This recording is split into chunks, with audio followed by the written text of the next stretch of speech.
you've ever felt in your life. Absolutely, that's very true. Yeah, right.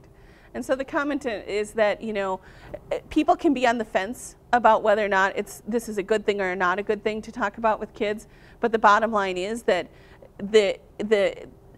it's beneficial for kids to have knowledge. Knowledge is kind of armor. Knowledge is a weapon. And so if we can give them some knowledge, even if it makes us uncomfortable, then in the long run, that will benefit those kids.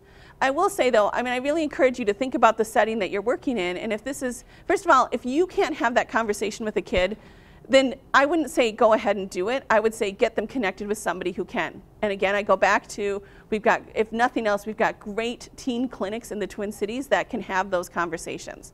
The other thing I would say is if this is something where you really are concerned about a kid or about a group of kids, I would encourage you to get families involved. And again, that will be something that will kind of come up in part 2 about, but actually let me just say right now, I mean, you can look at TeenWise's website, and there are a lot of programs for how to talk to parents to help them talk to their kids.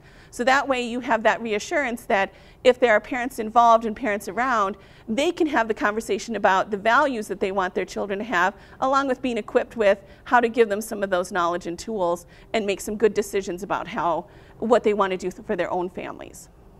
Again, I mentioned being a victim of sexual abuse is certainly at risk, and kids are at higher risk for becoming pregnant when they've been sexually abused by their abuser. They are also at higher risk for, you know, it changes their bodies and the way they view, or it changes their boundaries and the way they view their bodies, so that they're more willing to sort of take some risks with their bodies. Again, we also have really, really great programs in the Twin Cities for victims of sexual abuse, and I can bring some of those next time if that's something that people are interested in. There are often negative attitudes